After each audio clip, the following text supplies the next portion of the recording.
The Third Punic War. The Third Punic War was the final catastrophic chapter in a centuries-long struggle between two of the ancient world's most powerful empires, Rome and Carthage. What began as a series of military confrontations for dominance over the Mediterranean escalated into a battle for survival. Carthage, once a thriving and prosperous city, was brought to its knees by the might of Rome, whose relentless desire to eliminate its rival would ultimately lead to the city's complete destruction. But what drove Rome to go to such extremes? What were the costs of this war for both empires? And what did the fall of Carthage mean for the future of Rome itself? Rome and Carthage, the dominant powers of the Western Mediterranean, waged a prolonged struggle spanning more than a century, culminating in the Punic Wars.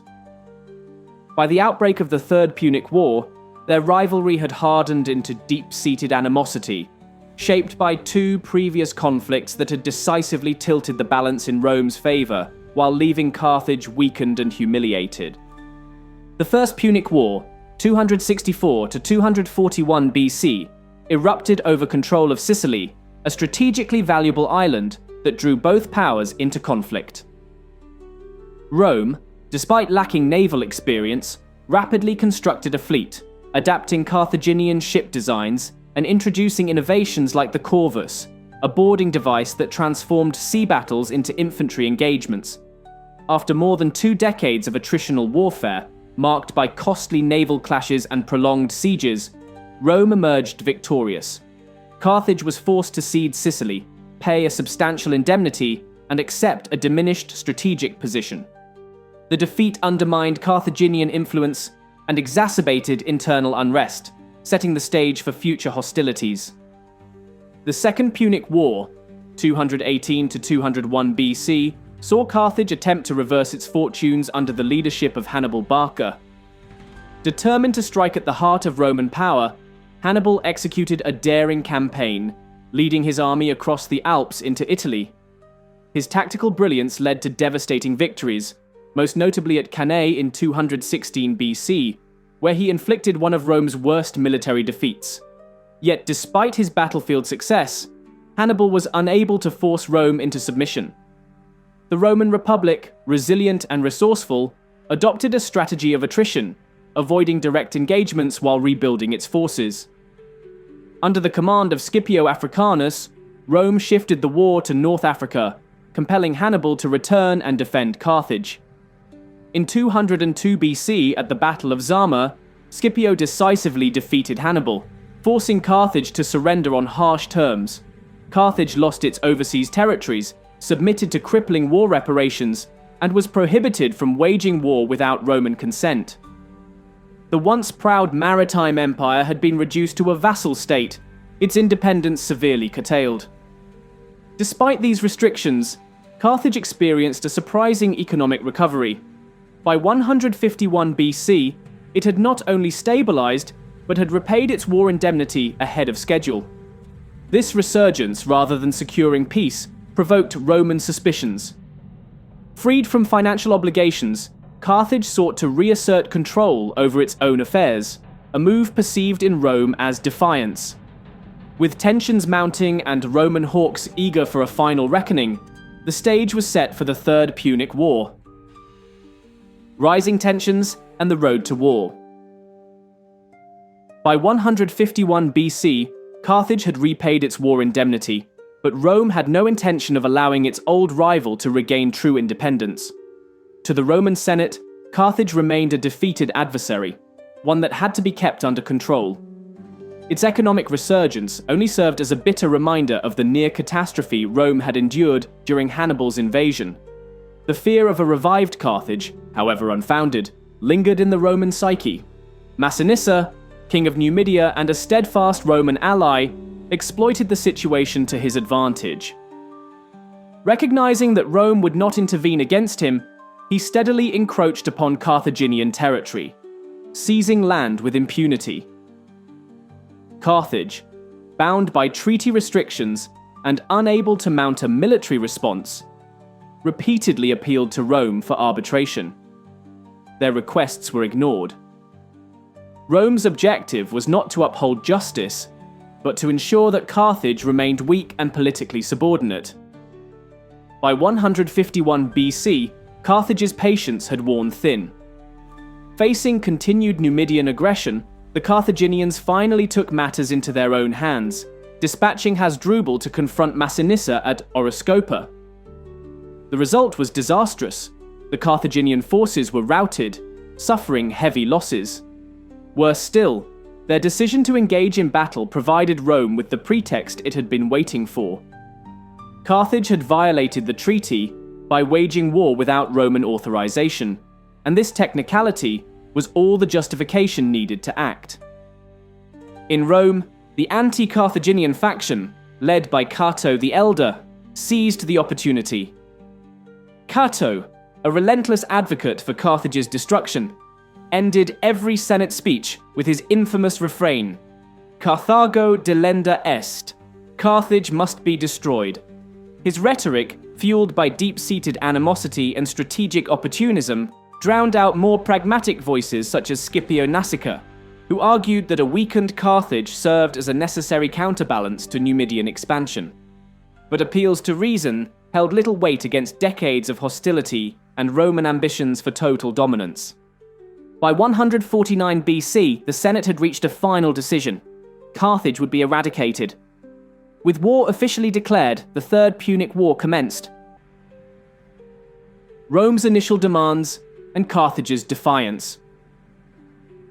When Rome declared war in 149 BC, Carthage, though weakened, made one final attempt to stave off annihilation. Fully aware of Rome's military superiority and the Senate's eagerness for conflict, Carthaginian leaders pursued diplomacy, hoping that concessions might preserve their city. But Rome had no interest in negotiation, only in Carthage's eradication. At first, Rome's demands seemed harsh, but not insurmountable. Carthage was ordered to surrender all weapons. Believing this to be a humiliating yet survivable price for peace, the city complied. Swords, spears, catapults. Every tool of war was handed over, leaving Carthage effectively defenseless. Only then did Rome reveal its true intent. The next command was not just punitive, but existential. The entire population must abandon the city and relocate 10 miles inland. This was not a strategic relocation, but an ultimatum designed to destroy Carthage in all but name. The city's wealth, power, and very identity were tied to the sea. Stripped of its port, Carthage would be reduced to insignificance, unable to trade, defend itself, or maintain its economy. Rome was not simply demanding surrender, it was demanding that Carthage cease to exist as a functioning entity. Faced with this impossible demand, Carthage chose resistance over submission. There was no real hope of victory. The city had already surrendered its weapons, and its military strength had long been a shadow of what it once was. But the alternative, abandoning everything, was unthinkable. If Carthage was doomed, it would meet its fate on its own terms. The decision was about more than survival. It was about defiance. For too long, Carthage had been subjected to Roman humiliation, and this was the final indignity. The city resolved to fight, not with the expectation of victory, but to deny Rome the satisfaction of an easy conquest. What followed was not merely a war, but a siege of extraordinary brutality, one that would test the resolve of both attacker and defender in a final, desperate struggle. The siege of Carthage begins. Carthage was not going to fall without a fight. The city was a fortress, towering walls, a well-protected harbour, and a population with nothing left to lose. Rome had expected a swift and decisive campaign. Instead, it walked into a brutal siege against defenders who refused to break. The first Roman assaults in 149 BC ran straight into Carthage's formidable defences. The city's walls, designed to withstand prolonged conflict, held firm against every attack. Rome had assumed that, with Carthage disarmed, resistance would collapse quickly. Instead, the defenders adapted. Weapons were improvised from scrap metal, tools were reforged into blades, and anything capable of inflicting damage was repurposed for war.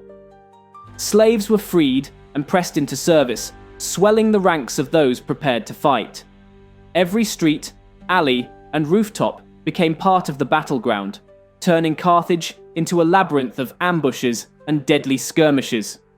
Roman consuls Manius Manilius and Lucius Marcius Censorinus soon realized they were trapped in a siege far more difficult than anticipated. The walls were too strong, the defenders too determined, and every Roman advance was repelled with fierce resistance. Carthage was not simply holding the line, it was making the Roman occupation as costly and miserable as possible. Then came the secondary threats. Disease swept through the Roman camp, exacerbated by poor sanitation and overcrowding. As illness claimed more soldiers, morale eroded, and logistical challenges mounted. The siege lines became a breeding ground for supply shortages, forcing Rome to stretch its resources ever thinner. Even at sea, where Rome had long dominated, Carthage struck back. Despite lacking a proper fleet, the defenders launched fireships into the Roman navy, setting supply vessels ablaze and crippling the besiegers' ability to sustain their offensive. What had been planned as a swift conquest devolved into a grueling war of attrition. Carthage, though weakened, was proving to be one of the most formidable foes Rome had ever faced. The city would not fall easily, and the siege was only beginning to reveal the true cost of Rome's ambition. The rise of Scipio Aemilianus. Rome was making no progress. The siege of Carthage had devolved into a grinding stalemate, and the commanders in charge had failed to deliver results. Frustration mounted in Rome, and the Senate needed someone who could break the deadlock. That man was Scipio Aemilianus. More than just a skilled general, he carried the weight of his lineage. He was the adopted grandson of Scipio Africanus, the conqueror of Hannibal. But Scipio Aemilianus was not simply trading on his family name. He was a disciplined, pragmatic strategist, and he would be the one to finish Carthage for good. Unlike his predecessors, Scipio avoided reckless, wasteful assaults. He understood that brute force alone would not bring Carthage down.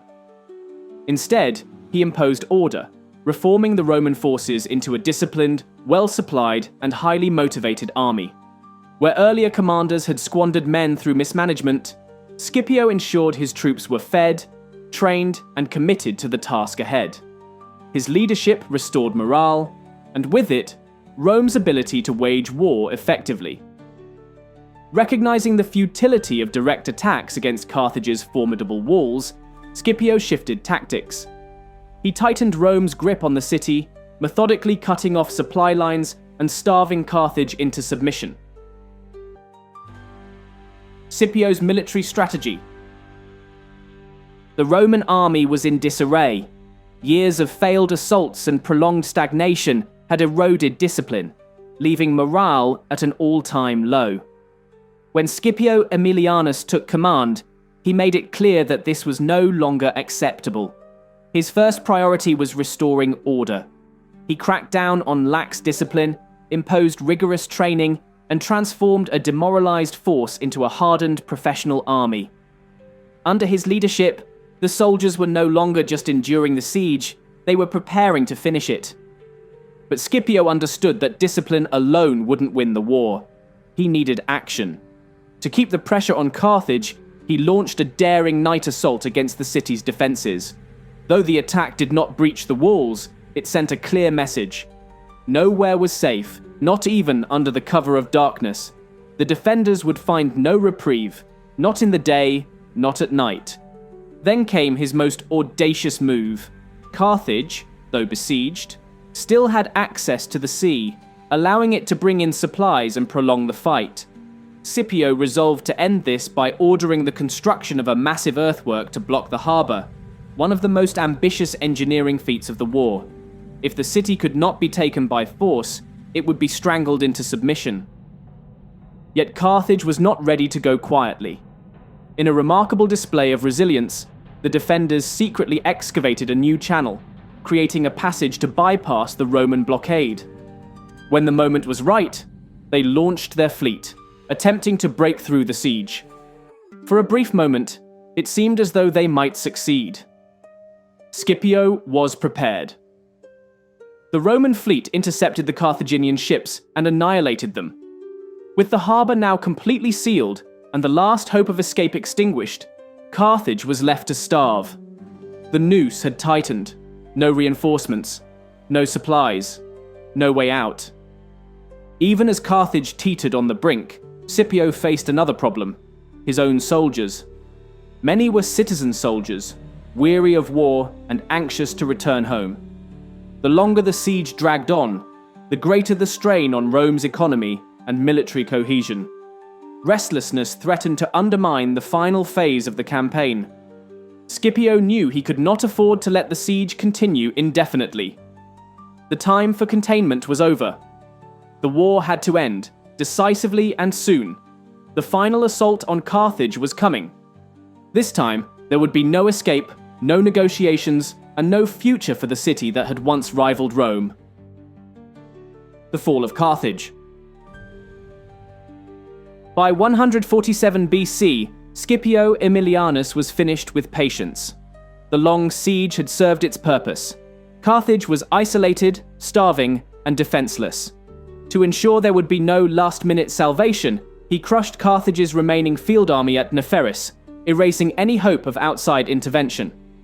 The city now stood completely alone, its fate sealed. By early 146 BC, Carthage was collapsing from within. Famine had taken hold, and desperation hung heavy over the city. Scipio, sensing the moment had arrived, ordered the final assault. But this was no triumphant march to victory. What followed was one of the most brutal urban battles in ancient history. A slow, bloody grind through the shattered streets of a dying city. Carthage refused to surrender quietly. Every street, every alley, and every building became a battleground. With nothing left to lose, the defenders fought with reckless desperation. Rome had the numbers, the siege engines, and the discipline, but Carthage made them pay for every step forward. The battle was savage, with casualties mounting on both sides in a relentless cycle of bloodshed. It took 6 days of merciless combat for the Romans to reach the citadel, Carthage's last stronghold. The fighting only grew fiercer. By the standards of ancient warfare, already marked by brutality, this was something beyond mere conquest. This was annihilation. Amid the chaos, a young Roman officer, Tiberius Gracchus, distinguished himself in battle, becoming the first to scale the citadel's walls. His courage would later define his political career, where he would champion land reforms that shook Rome's foundations. But at this moment, he was just another soldier navigating the wreckage of a once great city. Carthage was doomed. The end was coming and everyone knew it. The only question left was how much longer the city could hold out before Rome erased it from history. The destruction of Carthage. After 6 days of relentless street-by-street slaughter, Carthage finally fell. Around 50,000 survivors, starving, exhausted, and with nowhere left to run, surrendered to Scipio Aemilianus. The city that had once dominated the Western Mediterranean was now nothing more than a ruin. The war was over, but the devastation was far from finished. Rome showed no mercy. The survivors weren't just defeated, they were erased. Every man, woman, and child was sold into slavery, ensuring that Carthage had no future. This was more than a military conquest. It was a warning. Rome didn't just defeat its enemies, it destroyed them. Then came the final act. The city itself had to die. The Senate had made its decision. Carthage wouldn't just be beaten, it would be wiped from existence. Scipio ordered its walls torn down, its buildings reduced to rubble, and its streets set ablaze. By the time the fires died out, Carthage was little more than dust and broken stone. Ancient sources claim the Romans went even further, salting the land to render it barren, a symbolic act of total annihilation. Whether or not this actually happened is debated, but the message was clear. Carthage would never rise again. With its last great rival obliterated, Rome now stood unchallenged in the Western Mediterranean. The Punic Wars, 3 conflicts spanning over a century, had ended, leaving Rome as the undisputed master of the known world, and it had made sure that no one would ever forget how it got there. After 3 wars, countless lives lost, and an entire civilization wiped off the map, Rome had finally secured what it wanted: total control of the Western Mediterranean. Carthage was gone. Its people were enslaved, its lands absorbed into the growing Roman Empire, and its once great city reduced to nothing but ruins. What had been one of the greatest powers of the ancient world was now just a warning: defy Rome and be erased. But was it worth it? For over a century, Rome had poured soldiers, wealth, and effort into crushing Carthage. It had won, but at an immense cost. The Republic emerged from the Punic Wars stronger than ever, dominant, wealthy, and unmatched in power. But it had also become something darker.